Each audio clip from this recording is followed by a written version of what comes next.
No exento de polémica, Parsifal inaugura el Festival de Bayreuth. Risas y crítica en el Festival Internacional de Cabaret. Les tenemos todos los detalles, además de muchos contenidos. Amigos, amigas, Rafael García Villegas, qué alegría estar con ustedes en esta hora cultural de la televisión mexicana. Mi querida Laura Barrera, amigos del auditorio, bienvenidos. Hola, Laura Regis, en la traducción de lenguas de seña mexicana. Y sin más preámbulo, vamos a la información. Efectivamente, porque ya ultiman los detalles de este encuentro Periodismo y Cultura por la Paz. Estamos a poco más de un mes de que inicie la Bienal Internacional de Radio, espacio referencial para la reflexión y debate del quehacer radiofónico en el que confluyen las perspectivas diversas y plurales de los profesionales de este medio.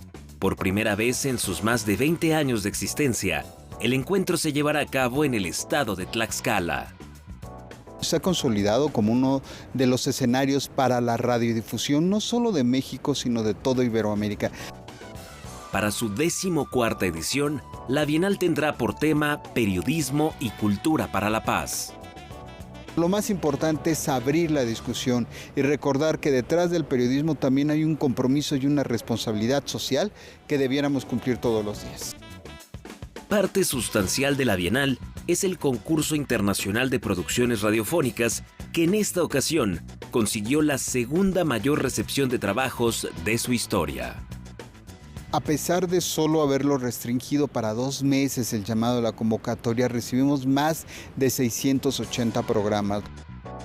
El programa académico del encuentro contempla la participación de invitados internacionales como Juan Ricardo Pulido, coordinador de las emisoras de paz en Colombia, y Jaime Abello, director de la Fundación Gabo, quien impartirá una clase magistral en el marco del coloquio Miguel Ángel Granados Chapa. Son alrededor de 30 mesas redondas que se van a desarrollar entre el coloquio y esta parte de las conferencias mismas de la Bienal. La 14ª Bienal Internacional de Radio se llevará a cabo del 6 al 8 de septiembre en el Centro de las Artes de Tlaxcala, que está ubicado en la localidad de San Luis Apizaquito. Todos ustedes están invitados e invitadas a participar, ya sea acompañándonos directamente en este espacio o también a través de las transmisiones que desarrollaremos por redes sociales. Para Noticias 22 es Arache Meléndez. Entre barro y miel, esta agrupación celebra sus primeros 3 lustros de historia. Y se consolida como el corazón de la danza contemporánea en Yucatán.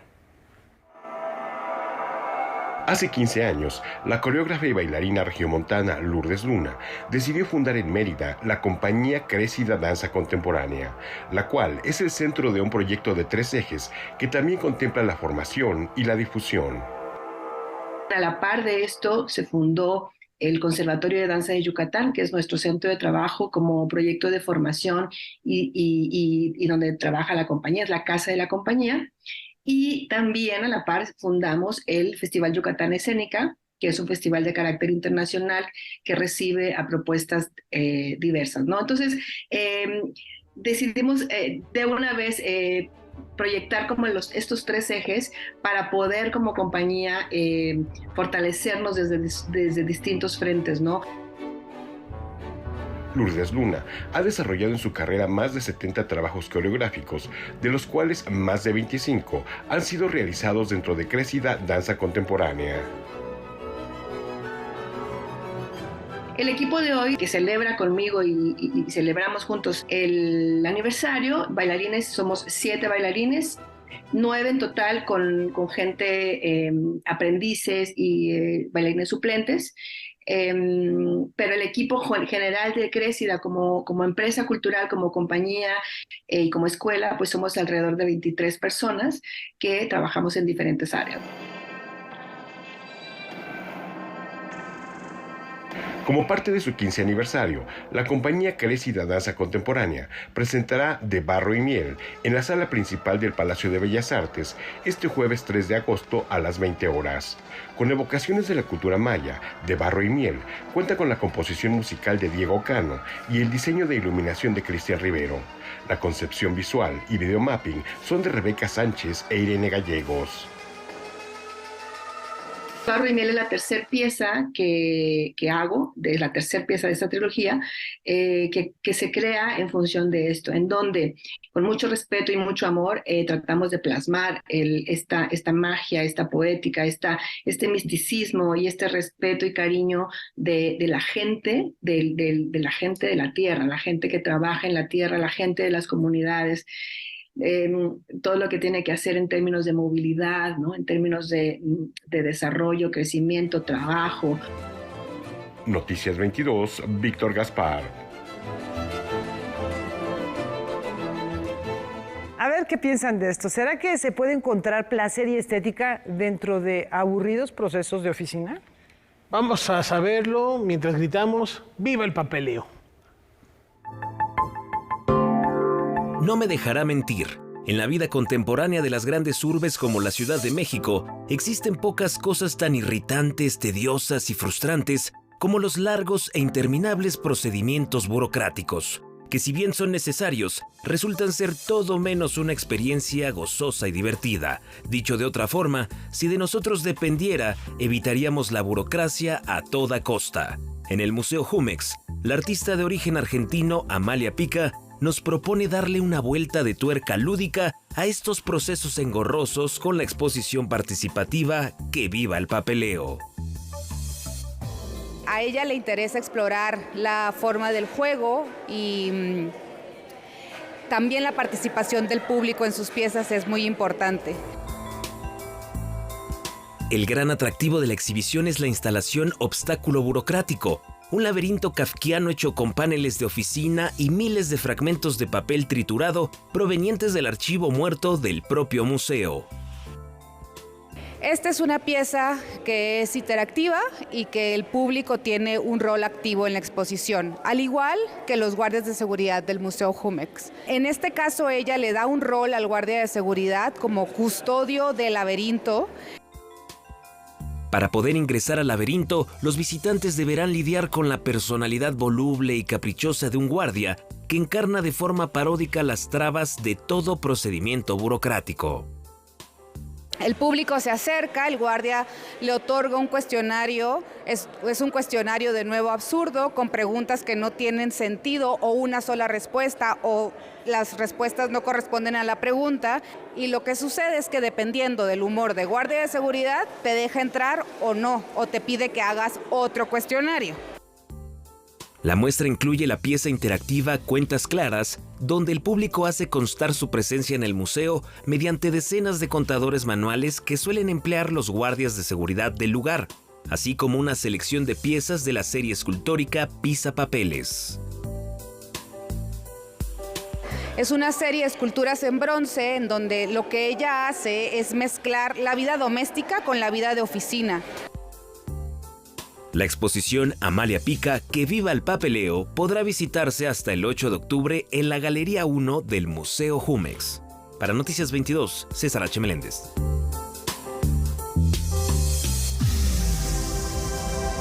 Tomemos el pulso de la filmografía alemana contemporánea. Una muy recomendable manera de celebrar los 30 años de relaciones diplomáticas entre la Ciudad de México y Berlín.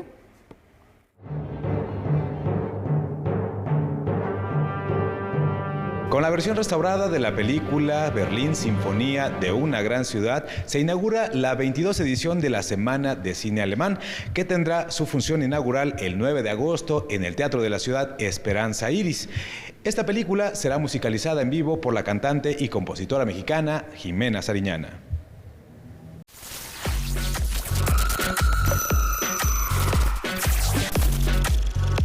A diferencia de otros años, digamos que los artistas invitados han estado más enfocados en el mundo de la música electrónica. Nosotros pues trabajamos mucho con instrumentos acústicos, entonces eso va a ser un cambio importante.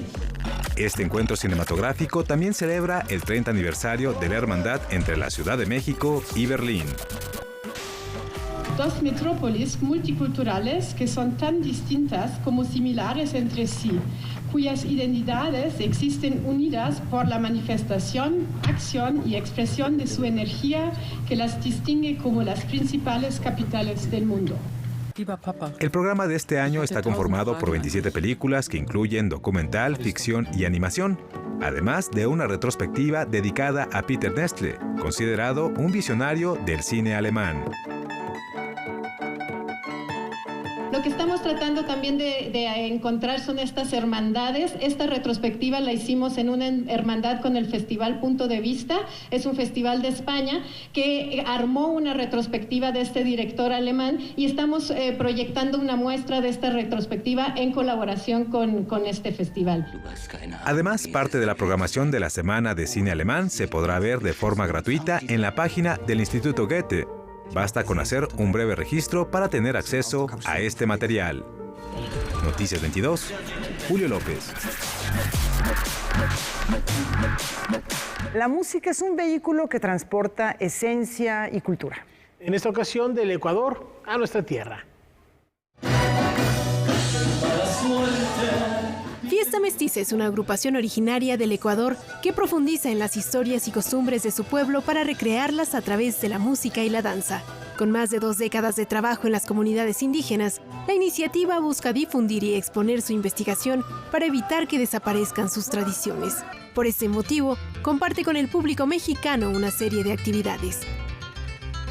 Básicamente, nuestro objetivo principal tiene como misión el poder sensibilizar, el poder entregar una música y una música que venga acompañada de sus bailes, de sus personajes, de su historia.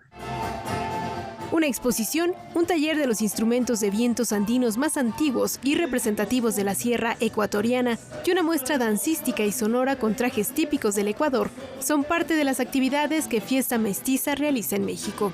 Uno de los instrumentos tradicionales protagonistas de esta propuesta es la paya, popular en las festividades indígenas del norte de la región, que cuenta con 5 notas musicales. Nosotros tenemos abuelos en nuestra vida familiar y estos instrumentos son como esos abuelos que existieron y que seguirán en nuestra memoria. Traemos estos instrumentos y queremos contarle al público mexicano, a nuestros hermanos mexicanos, cuál es su origen, cómo es su organología, cómo se construyen, qué características tienen, qué fiestas acompañan, qué bailes se ejecutan con esos instrumentos. Como parte de sus actividades, Fiesta Mestiza se presenta también junto a la agrupación mexicana Gorrión Serrano para realizar un intercambio de saberes. Estas actividades podrán disfrutarse hasta el 9 de agosto. Noticias 22, Karen Rivera. Mucha más información al regresar. Un recorrido por el mundo aquí en Noticias 22.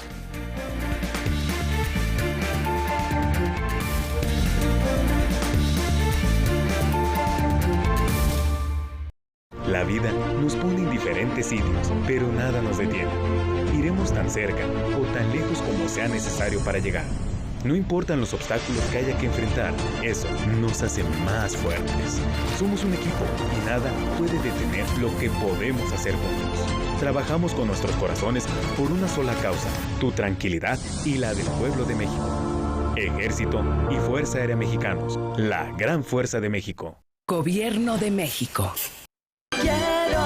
Hagamos juntos un recorrido por distintos matices y sonidos de la música contemporánea mexicana.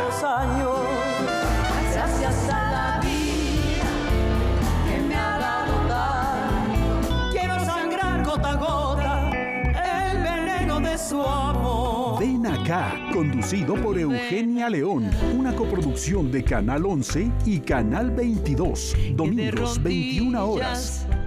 Y teatro es una palabra griega y quiere decir lugar desde el cual se mira.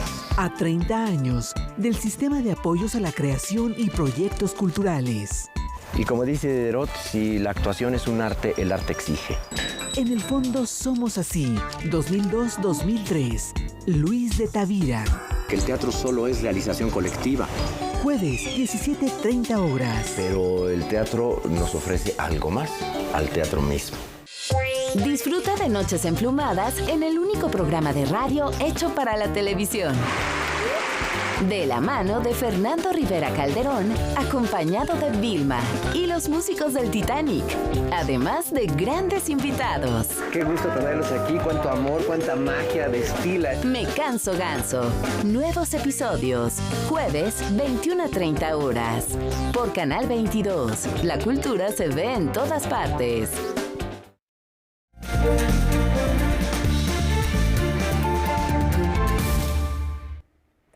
Entre pesadillas y epifanías, el Papalote Museo del Niño nos invita a vivir una experiencia onírica. Dormir nos ayuda a vivir bien y a soñar en grande. Y para ello, y para festejar el 30 aniversario del Papalote Museo del Niño, llega con la exposición temporal Sueña Misión 0030. Los niños empiezan viendo que tienen que cumplir una misión, y esa misión es aprender cuál es la mejor forma de dormir y que deben de apagar, por ejemplo, sus aparatos, ¿no? Los celulares, las tablets, etc. El objetivo principal de esta exposición es enseñarle a los niños el hábito del buen dormir mediante juegos interactivos en donde se convertirán en agentes con la ayuda de la simulación de una habitación para descansar. Un monstruo atrapa pesadillas, bicicletas que miden la energía, entre algunas otras actividades. Todo ese mundo onírico que sucede cuando tienes los ojos cerrados, sueños bonitos, sueños más complicados que llamamos pesadillas, te pueden permitir imaginar tu futuro en el mundo real. Para poder realizar una narrativa adecuada a las necesidades de la exhibición, Papalote se acercó a especialistas como la Clínica del Trastorno del Sueño del UNAM, entre otros socios. Porque el sueño te lleva a mundos inimaginables, que por supuesto tienes la posibilidad de explorar, porque absolutamente nada te detiene. Y finalmente, con todos esos mundos del sueño, ¿cómo puedes llevarlos al mundo real y sí crear y creer en tu propio sueño? Entre paredes llenas de pesadillas y sueños extraños, esta exposición podrá disfrutarse durante un año en Papalote Museo del Niño, con imágenes de Juan Carlos Valencia y Baldomero Ochoa para Noticias 22 y Leana Luna. Nos vamos ahora a Alemania porque la pequeña ciudad bávara de Bayreuth ya ha comenzado su mundialmente famoso festival de ópera dedicado a Richard Wagner. La nueva producción de Parsifal ha despertado mucha polémica. Veamos por qué, y para ello contactamos con Valentina Torrado de nuestro canal aliado Deutsche Welle en Berlín para que nos amplíe la información. Adelante, Valentina. Saludos desde Berlín. El Festival de Bayreuth, creado por Richard Wagner hace 147 años y concebido como una cita obligada de prestigio mundial para los amantes de la ópera, despierta hace unos años polémica. Esto desde que la bisnieta de Wagner, Katharina Wagner, asumiera el cargo de directora artística en 2008. Las nuevas interpretaciones de las composiciones de su bisabuelo, realizadas por diferentes directores escénicos, lejos de mantenerse en el hilo tradicional de conservar los valores anteriores de representación, han dado mucho de qué hablar. En este contexto se estrena el Festival de Bayreuth 2023, número 112, con una arriesgada puesta en escena de la famosa y última obra del compositor alemán llamada Parsifal. La nueva interpretación fue realizada por el dramaturgo y artista estadounidense Jay Scheib. El componente polémico de esta nueva puesta en escena es la intromisión de la tecnología virtual de la realidad aumentada al escenario operístico del Festival Richard Wagner. Con ayuda de lentes 3D especiales distribuidos entre el público, los espectadores reciben nuevas impresiones visuales para complementar la escenografía, por ejemplo, con avatares digitales que pueden moverse en el espacio. Este nuevo tipo de concebir la obra a través de la realidad aumentada es una novedad no exenta de polémica, no solo en el Festival de Bayreuth, sino también en el mundo de la ópera tradicional. Pero el problema de lanzarse a esta nueva aventura de la inteligencia artificial es que los lentes especiales son muy costosos, solo alcanzan para 300 espectadores de un total de 1.900, lo que llevó entonces a que se den dos tipos de escenificación paralela de la misma ópera, una con componentes visuales extras a la escenografía y otra sin. Por el contrario, tanto la dirección de orquesta del español Pablo Heras Casado como el cuerpo musical y los intérpretes han recibido una gran ovación. La ópera Parsifal es el último drama musical de Richard Wagner, compuesto especialmente para el festival en 1882. Es la obra de despedida del mundo, como la llamó el propio Wagner, quien murió 6 meses después de terminarla. Esta gran obra de 3 actos con más de 4 horas de duración adquiere casi el carácter de un Requiem y sus significaciones intentaron hasta ahora ser siempre fieles al carácter particularmente solemne de su creador. Muchos expertos ven con ojos muy críticos esta nueva cara de Parsifal en esta nueva edición del Festival de Bayreuth. Gracias por su atención y me despido de ustedes. Hasta pronto, con muchos saludos desde Berlín.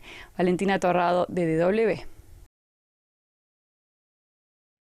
Bueno, pues un gran personaje. Los descendientes de Wagner se han encargado de mantener este festival vivo y sería interesante imaginar una puesta en escena como esta que acabamos de ver. ¿Qué pensaría Wagner, el propio autor, cuando él hablaba de la obra de arte total? Hay que recordar que él era poeta, él era escritor, él se encargaba de los libretos, se encargaba absolutamente de todos los detalles de sus obras. Era conocido por ser un hombre sumamente temperamental, muy apasionado, pues un tanto mujeriego, y que te quería tener el control de absolutamente todo lo que pasaba en el escenario, que todo fuera extraordinariamente artístico. Y bueno, pues esta es la búsqueda que tuvo a lo largo de su trayectoria tan rica en óperas, sobre todo, que han pasado a la historia y que por fortuna se siguen interpretando, como en México también en ocasiones. La tetralogía del Anillo del Nibelungo, por ejemplo, ¿no? Que son obras monumentales y siguen ahí presentes en el imaginario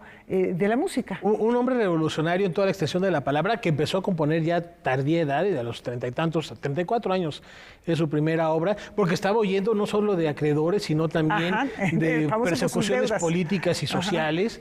Y cuando conoce a Luis II de Baviera es cuando le dice, bueno, vamos a apoyarte. No había teatros, salas de concierto con escenarios donde se podían llevar a cabo óperas, pero Wagner decía, para este gran drama total necesitamos una acústica especial, y por eso se manda a construir el Teatro de Bayreuth, y él todavía iba a mandar derrumbar parte de la ciudad para que de su casa al teatro hubiera un camino en línea recta. Ya no le dio la vida, y el segundo de Baviera también dijo, no, espérame tantito porque hay que hacer una logística urbana muy delicada, muy complicada, pero queda este legado, y año con año, más allá de las polémicas, se celebra uno de los grandes compositores de todos los tiempos, con sus obras que son fundamentales para entender la historia del arte lírico. Efectivamente, Rafael, yo creo que de lo que hablas, pues habla de una megalomanía, pero no solamente se reflejaba en su persona, sino también en su obra. Crear estos cromatismos que son tan conocidos y que permitieron el avance de la música hacia nuevos terrenos y hacia nuevos repertorios en obras como El holandés errante, como Tannhäuser, por ejemplo, como El oro del Ring. Los cantores de Nuremberg, una de las piezas más largas, unitarias, porque la tetralogía es sin duda, si se toca completa, la pieza más larga en la historia de la ópera. Bueno, pues ahí estaremos al pendiente, y a ver cuando nos toca estar por ese festival de Bayreuth, pues nos dará mucho gusto seguramente. Y bien, pues hay un nuevo atisbo de esperanza para la industria audiovisual en la Unión Americana. Vamos a conocerlo.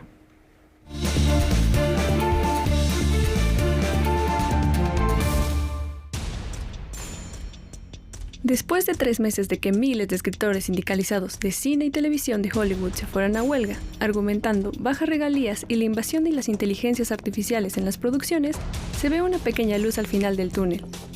El día de hoy, la Alianza de Productores de Cine y Televisión, quien representa a los principales estudios de Hollywood, se comunicó con el Sindicato de Guionistas de Estados Unidos para solicitar una reunión el viernes para tratar las negociaciones pertinentes. Hasta ahora, solo se confirmó la asistencia de guionistas y productores, pero no se sabe si el sindicato de actores de la pantalla también estará incluido en dicha reunión. Solo queda esperar al viernes para saber si esto terminará con la huelga, y así se reanuden las producciones de series y películas que han permanecido sin rodar. Para Noticias 22, Natalia Ochoa. Los espectáculos de cabaret vuelven a tomar los escenarios y confirman su vigencia. Hace 2 décadas, con el trabajo escénico de Las Reinas Chulas, comenzó el Festival Internacional de Cabaret, un espacio para la exhibición y promoción donde se exploran las múltiples posibilidades del género.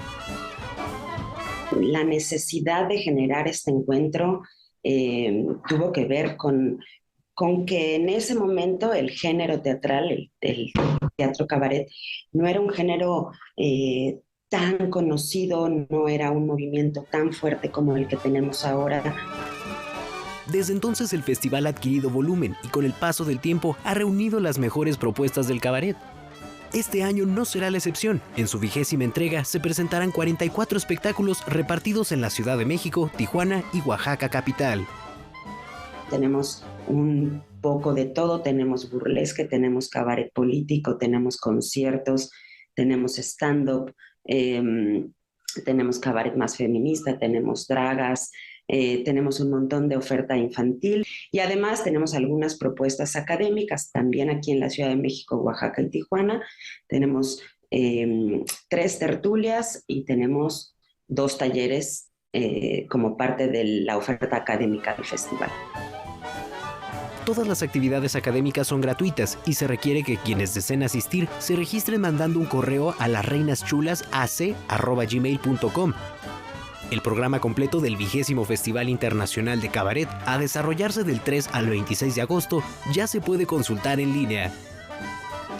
Para Noticias 22, Rodrigo Peredo. En Japón se desvanecen las tradiciones, de manera particular aquellas en torno al último adiós. En Japón, los rituales que rodean a la muerte están cambiando y los funerales no religiosos están a la alza. Ahí tenemos, por ejemplo, el globo funerario, que es un globo de helio en el que se colocan las cenizas de las personas fallecidas y se suelta en el cielo. También está el ritual de esparcir cenizas en el mar o en las montañas, que aunque antes era mal visto en ese país asiático, se ha vuelto ampliamente aceptado. Los entierros de árbol son aún más populares y consisten en plantar un retoño de árbol en donde las cenizas fueron enterradas, en lugar de una lápida. Pero, ¿por qué la tradicional cremación de los muertos y el posterior entierro de las cenizas bajo una lápida está disminuyendo en la nación nipona? De acuerdo con The Economist, se debe a que ese ritual se está volviendo cada vez más complicado y menos deseable en una sociedad superpoblada, envejecida y mayoritariamente secular, es decir, alejada cada vez más de las doctrinas religiosas. Pero hay otras razones. Estos nuevos métodos son mucho más baratos que comprar lápidas, que cuestan al menos 1 millón de yenes, cerca de 119,000 pesos. Por otro lado, los padres japoneses no quieren dar molestias a sus hijos después de morir. Además, cada vez son más escasos los templos encargados de cuidar las tumbas japonesas. Y finalmente, para muchos familiares que viven en ciudades, cada vez es más problemático poder visitar las tumbas de sus muertos en pueblos rurales, por lo que más de 120,000 han sido cerradas y las cenizas transferidas. Así es que, aunque el tradicional velatorio de un día, seguido del funeral budista, persiste, ha ido disminuyendo ante la falta de dolientes y de dinero, por lo que, para ahorrar, ya es normal que no se realicen altares funerarios lujosos, con costosas decoraciones. Lo de hoy es la cremación de cuerpos sin ningún tipo de reunión o rito funerario, todo en un solo día. Estos cambios, además de disminuir las cargas de las familias por los funerales, también están cambiando la forma en que los japoneses piensan y hablan de su propia desaparición, a lo que le llaman shukatsu, planeación de la muerte. Para los familiares, esto implica poner más atención en las instrucciones póstumas que en el funeral. ¿Qué le parece? Para Noticias 22, Katia León Monterrubio. Cine y danza en unos instantes. Aquí en Noticias 22 volvemos en breves segundos.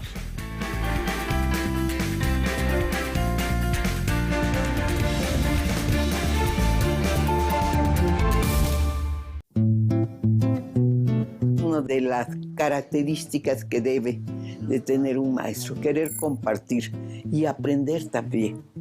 Uno siempre está aprendiendo. Con su caminar pausado, la profesora Eugenia Revueltas llega hasta su salón de clase en la Facultad de Filosofía y Letras de la UNAM.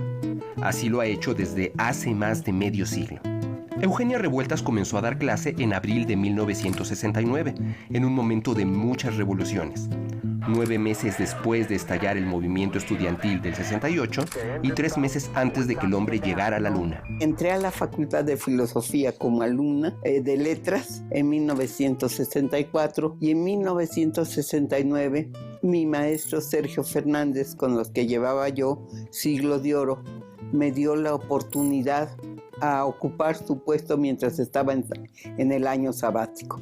Para mí fue un honor verdaderamente y un miedo terrible. ¿Por llevar el apellido Revueltas? Sí, Eugenia es de esos Revueltas. Había quienes suponían que se dedicaría a la música o a la pintura, aunque ella lo tenía muy claro desde pequeña. Lo suyo sería la docencia. Desde niña quise ser maestra porque cuando jugaba yo decía, yo soy la maestra, así con mi dedito y todo. Me gusta compartir lo que sé y también lo que no sé. A inicios de semestre yo llegué con grandes huecos en la historia general de todo nuestro país. Que esta clase sea dinámica, que se ponga una charla, es muy bueno para nosotros. La palabra jubilación no forma parte de su vocabulario. Yo tengo 88 años. Esto es una vida, pero mientras esto me funcione, bien. Cuando ya no me funcione, pues dejaré de ser maestra, o si no, será que ya estaré en otra esfera. La profesora Revueltas confiesa que, si pudiera regresar a 1969 y elegir otra vez, repetiría todo de nuevo. He sido muy feliz durante 54 años con todas las vicisitudes que significa esta larga estancia como maestra en la facultad.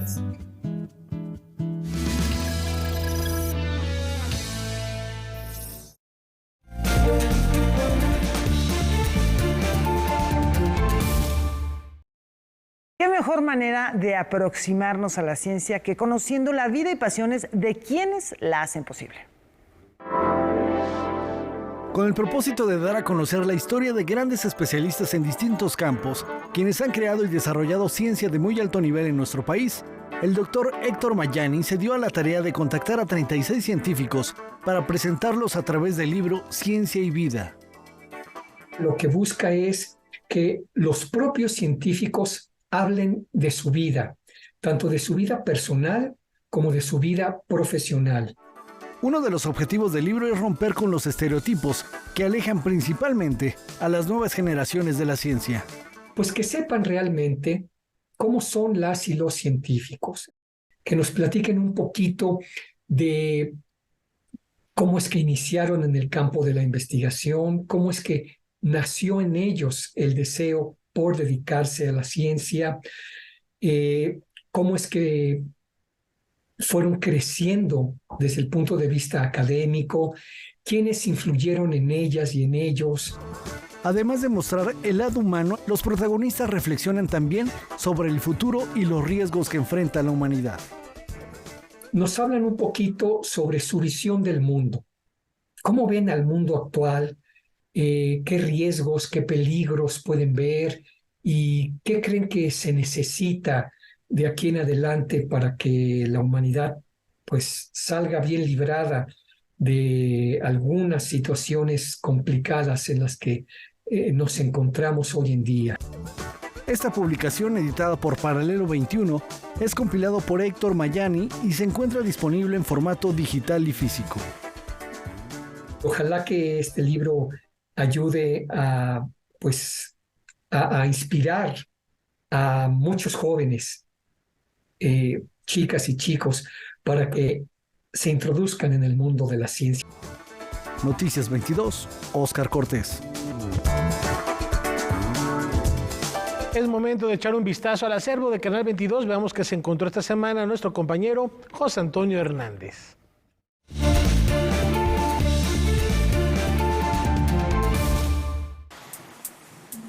Yo soy Laura Restrepo, soy colombiana con todas las dificultades y las dichas que eso implica y escribo libros. En 1983 fue elegida por el gobierno de Belisario Betancur para formar parte de la comisión que negoció con el movimiento M19. En esta experiencia se basó para escribir y dar a conocer 3 años después el reportaje Historia de un entusiasmo, tras cuya publicación recibió amenazas de muerte y tuvo que exiliarse en México y España. El que entregaba las armas y bajaba del monte lo mataban. Y yo como comisionada de paz empecé a denunciar esto y me empezaron a amenazar. El narcotráfico está presente en su novela Delirio, publicada en 2004, con la que obtuvo el reconocimiento en todo el ámbito hispanoamericano. Yo no le quito lo malo, pero me choca minimizar la importancia que tuvo. Es decir, hacernos los locos y pensar que es que hay unos mafiosos que son malos y que están allá y que les podemos echar la culpa de todo, e ignorar hasta qué punto el narcotráfico ha permeado el conjunto de la sociedad. Es tan arbitrario como decir que el problema del narcotráfico es un problema colombiano. Pablo Escobar también tuvo un lugar en Delirio. Señala que las posibilidades literarias del personaje eran enormes, por quién fue a nivel mundial y porque llegó a determinar la vida pública de Colombia.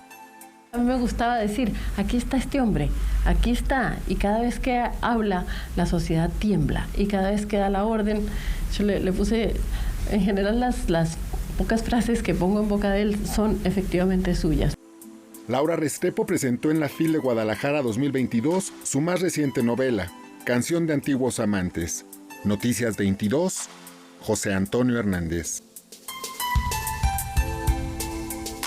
Referente del expresionismo alemán, su obra adelantada a su tiempo lo ha consagrado como un hito del séptimo arte.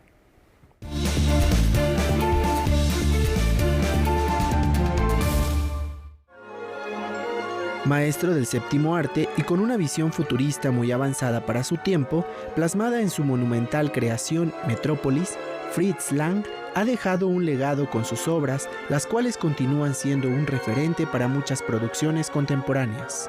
Nacido en Viena en 1890 y aunque parte de su carrera la desarrolló en tierras germanas, está considerado como uno de los grandes del expresionismo alemán, pero también del cine negro norteamericano.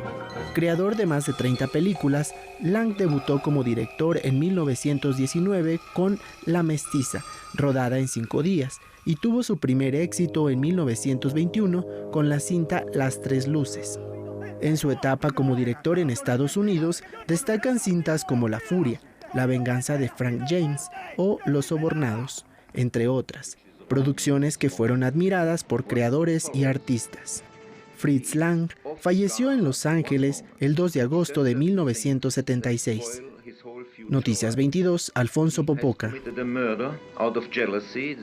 Bueno, y Metrópoli, un referente indiscutible. En 1927 es cuando se estrena, estamos por cumplir ya el centenario, Laura. Cierto. Una historia de lucha por el amor, por la igualdad, por la justicia, el ideario comunista, por supuesto, ahí, pero sobre todo destacar cómo las máquinas, estamos hablando de más de 100 años de historia, y esto que sucede hoy con las inteligencias artificiales ya entonces era una preocupación con el desarrollo de autómatas. Efectivamente, y bueno, pues también un periodo entre guerras en el que hay muchos temores frente a lo desconocido, a la destrucción de la sociedad, y esto es lo que refleja en buena parte de sus películas. En 2023, no, 1927.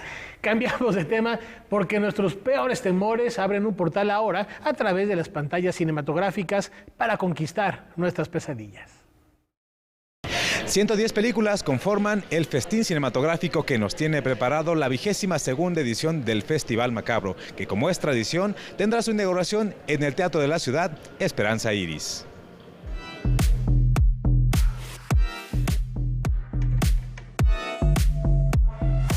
La película que va a inaugurar Macabro el próximo 15 de agosto en el Teatro de la Ciudad de Esperanza Iris va a ser una antología que se llama Give Me an A, una película estadounidense que es una reflexión sobre la reciente resolución en la Corte de Estados Unidos con respecto a el aborto. Entre las funciones especiales destaca la proyección de Veneno para las Hadas, dirigida por Carlos Enrique Taboada, un clásico del cine mexicano de terror que se podrá ver en su versión restaurada.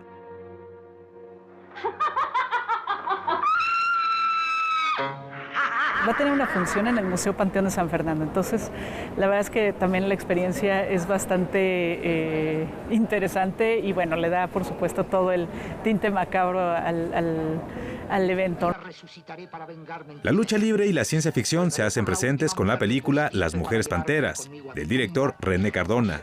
Este filme se exhibirá en el Faro Cosmos el 23 de agosto a las 17 horas.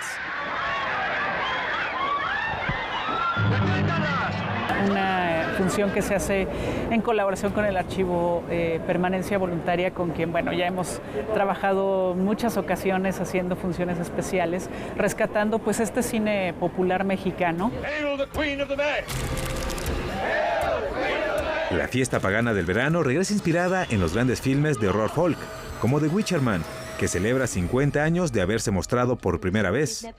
El Festival Internacional de Cine de Terror de la Ciudad de México se realiza del 15 al 27 de agosto. Noticias 22, Julio López. El trágico sueño de la memoria se transforma en ritmo y movimiento. Con 3 décadas de trabajo, Tandem ha evolucionado en su propuesta al abordar para sus coreografías personajes de otras disciplinas artísticas, pero también se ha interesado en mostrar en el escenario los problemas actuales de la sociedad. Ha sido un trabajo constante, permanente, diario, apasionado, vehemente, de todos quienes integramos o hemos integrado desde el principio, desde 1994, la compañía. Ha sido una evolución muy interesante porque al principio era como romper con lo académico, ¿no? Yo vengo de Ballet Nacional de México, de aprender una técnica muy fuerte, rigurosa, formativa, estar en una agrupación tan importante, pero después tiene uno que desprenderse de muchas cosas para poder encontrar la propia voz. Para esta presentación en el Palacio de Bellas Artes, la compañía escogió Cervantes, el trágico sueño de la memoria.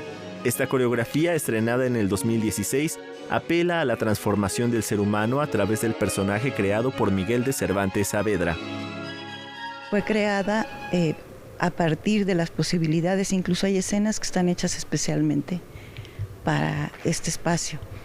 Y es un caleidoscopio de sueños, de pesadillas, que tienen que ver con Cervantes, que tienen que ver con el Quijote, que tienen que ver con su mente, que tienen que ver con su imaginación, con su vehemencia, con su anhelo de encontrar las utopías y siempre en busca de la esperanza, ¿no? Y de la luz. Noticias 22, Alberto Aranda. En un momento, más información. Aquí en Noticias 22, ya volvemos.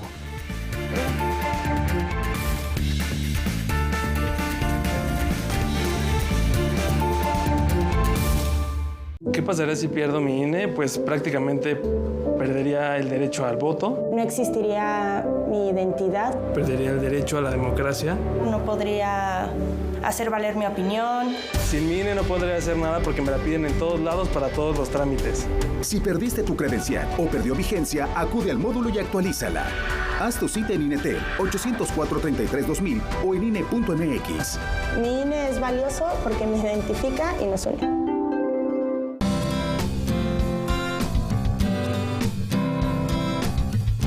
Como audiencia, tienes derechos. Debes conocerlos para poder ejercerlos y ser parte de los televidentes críticos y participativos. Es muy importante que sepas que la televisora debe respetar los horarios anunciados en su programación, tener acceso a la misma calidad y niveles de audio y video. Para más información, consulta la página de defensoría.canal22.org.mx.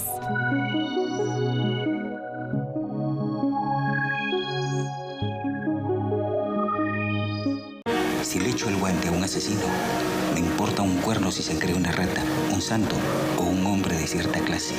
Se pudre en la cárcel como todos. Una historia de irracionalidad y sufrimiento. Algunos hombres acatan las reglas establecidas. En cambio, otros las crean. Una libre adaptación de la obra Crimen y Castigo de Fyodor Dostoyevsky. ¿No te das cuenta cómo se aprovechan de ti? Te sacrificas por todos. Pero ¿quién se acuerda de ti? Sin compasión. Francisco José Lombardi, 74 años. En Cinema 22, muestra internacional de cine de la Cineteca Nacional. Viernes, 22:30 horas. No te impresiona tanto tu historia, sino cómo la cuentas. Con esa frialdad. Esperaba que llore.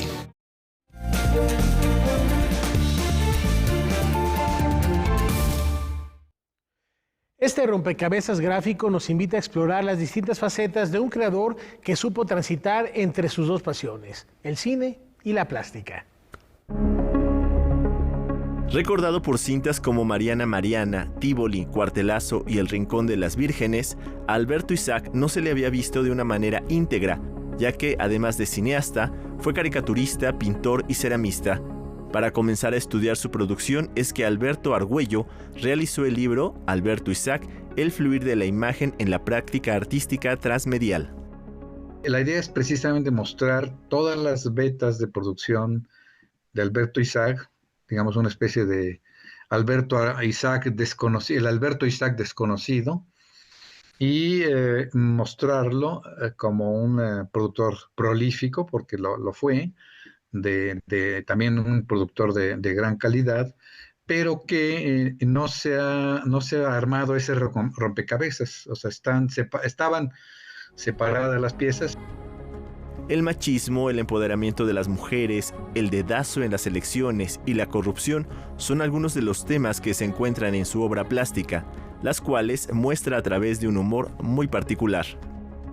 El humor es algo que se observa en todos los medios expresivos, y es un humor, podríamos decir que es deconstructivo, que proviene, digamos, una de las fuentes que yo me explico es como la manera de Molière, que decía, bueno, en alguna ocasión leí que decía Molière, educa a través del humor. Es decir, algo que también señala Freud es, el humor puede ser destructivo o puede ser deconstructivo. Entonces, al desmontar, digamos, una situación social o política o la relación de pareja, la sexualidad, pues esto nos va revelando la realidad, una realidad que puede ser modificada. Publicado por el CENIDIAP, el libro, de descarga gratuita, nos deja ver la vigencia de las reflexiones que dejó Alberto Isaac Ahumada en su obra plástica y fílmica. Le tocaron todavía algunos sucesos muy importantes, como el lanzamiento del movimiento zapatista en Chiapas, el asesinato de Colosio, la caída de la Unión Soviética, y esta emergencia, digamos, del feminismo, la crisis muchas de las crisis del sistema político mexicano desde el 68, el 88, muchas crisis. Es evidente que ahí está presente actualmente el regreso de muchas de las viejas prácticas políticas, ¿no? Por ejemplo, lo del dedazo, el mayoriteo, el apoyo, como en unas caricaturas donde se ve el apoyo multimillonario del candidato oficial, como de la nada se convierte en un figurón. Noticias 22, Alberto Aranda. Para explorar la condición humana, esta propuesta dancística nos sitúa en nuestro centro. Con el estreno de Centro, el coreógrafo Óscar Rubalcaba inicia las celebraciones por sus 40 años de trayectoria en el mundo de la danza. Llegar a este momento, habiendo sido tan constante durante todo este tiempo, te da certezas, abre también nuevas preguntas con respecto a muchas cosas, básicamente acerca del oficio. Afirma que aquí se cierra una etapa. Con el tiempo, poco a poco, ha ido encontrando respuesta a preguntas de su juventud. Ahora las interrogantes son otras y sus objetivos también han cambiado. Pero en este momento ya no son esas las inquietudes, en este momento más bien es cuál es finalmente la razón última de hacer lo que hago, de la danza, del arte, de comunicarme con el otro y qué quiero decirles específicamente, qué mensaje quiero comunicar. Con Centro cierra su trilogía sobre la condición humana. Este proyecto inició con Periferia, una alegoría sobre el individualismo y la falta de empatía. Luego continúa con Travesía, que retrata el camino recorrido, y culmina con Centro. Lo que vamos a ver en esta obra es una reflexión acerca de este centro, porque es importante tener un centro desde el cual vivir la subjetividad. La pieza está conformada por 4 viñetas: El árbol del fin del tiempo, La montaña sagrada, El ombligo del cielo y Café en una tarde de verano. Yo planteo que se hilan todas en un solo sentir de que el centro es importante y que cada quien definimos nuestro centro porque ya no es el que te impone la sociedad. Centro estrena el 10 de agosto en el Teatro de la Danza Guillermina Bravo. Luego estará en el Salón de la Danza de la UNAM y cierra temporada en el Teatro Raúl Flores Canelo en el Centro Nacional de las Artes. Noticias 22, Julio López. La innovación y la tecnología buscan erradicar el desperdicio de comida. El desperdicio de comida es un gran problema en todo el mundo. Solo en México existe un promedio de 20 millones de toneladas de comida en buen estado que se van a la basura cada año. Para la industria alimentaria, el desperdicio es más rentable que la eficiencia. Según la Organización de las Naciones Unidas para la Agricultura y la Alimentación, los precios de los alimentos incrementaron 8% en el periodo 2021-2022. Además, se apunta que los precios del trigo, el maíz y la soya superaron el récord que alcanzaron durante la crisis financiera del 2008.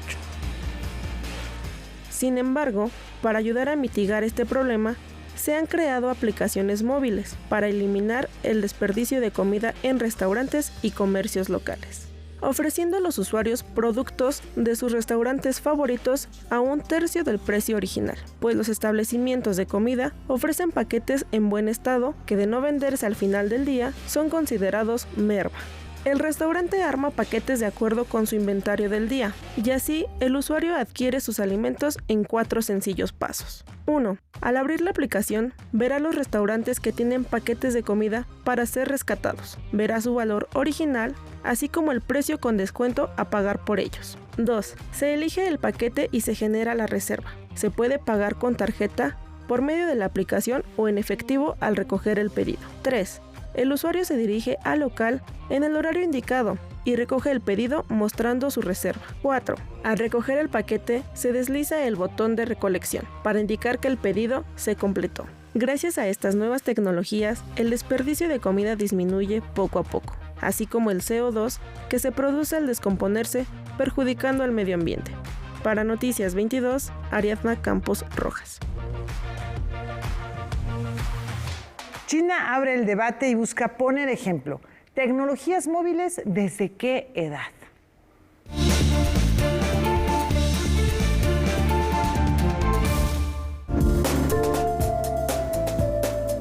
El gobierno de China pondrá en marcha nuevas reformas que regularán el acceso a Internet y limitarán el tiempo de uso de teléfonos inteligentes a menores de 18 años. Se trata de un ordenamiento impuesto por la Administración del Ciberespacio de China, la cual pretende ejercer mayor control sobre la actividad tecnológica de la población. De acuerdo con las reglas propuestas, los teléfonos celulares deberán incluir una configuración de modo menor, un perfil para que los infantes de 8 a 17 años cumplan con el límite diario de conexión de 2 horas, mientras que los niños menores de 8 años únicamente contarán con 40 minutos al día. Además de que no podrán utilizar los aparatos durante las noches. De ser aprobadas, las restricciones entrarán en vigor el 2 de septiembre y, según la Administración del Ciberespacio, es una medida cuyo objetivo es crear un entorno de Internet seguro y saludable para los menores. Noticias 22, Alfonso Popoca. Espiemos al interior de esa pequeña habitación en la ciudad de Helsinki. En una de esas nos encontramos a nosotros mismos. Un retrato de la monotonía que viven los matrimonios contemporáneos nos ofrece la obra Finlandia, que llega a México bajo la dirección de Rodrigo Nava. Son las 4 de la mañana, hemos hablado toda la noche, haz lo que quieras. La obra es un texto que habla de la complejidad de las relaciones, ¿no? Creo que al final estamos viendo ahí un matrimonio que está en una crisis, que está en una probable despedida. Y pues al final creo que lo importante es, lo que va sucediendo en el texto es el hablar del pasado de la relación, el presente y de los posibles futuros. La historia se desarrolla en una habitación en la ciudad de Helsinki. Luis llega sin avisar al hotel en donde se hospeda por trabajo Bárbara. Con incertidumbres y reproches, recorren su historia de pareja, que al llegar a los recuerdos, comienzan a llegar los corajes y desatinos que suben de tono la discusión y se juegan lo único que los une, su hija. El principal reto de esta obra es estos grandes textos que se avientan cada uno, pero creo que al mismo tiempo hay algo poético ahí, al final cada uno va diciendo su verdad, no es un diálogo. Esta obra, escrita por Pascal Rambert, se presentará todos los lunes a partir del 28 de agosto hasta el 23 de octubre en el Teatro Milán. En algún punto lo dice el texto, pues nos perdimos, ¿no? Me perdí yo, te perdiste tú, nos perdimos los dos, y pues cuando hay eso, el punto de regreso probablemente se ve mucho más lejano de lo que podríamos pensar. Con imágenes de Javier Contreras y Juan Manuel Arcos, informó Óscar Cortés. Nos vamos con música a 45 años de la partida de Carlos Chávez, gran artista con aportaciones mayúsculas a nuestro país. De manera particular en lo que respecta a la formación musical de las futuras generaciones, fue director de orquesta, fundó la Orquesta Filarmónica de México, además de ser uno de los primeros directores del Instituto de Bellas Artes. Hoy así lo recordamos. Muchas gracias, buenas noches. Buenas noches.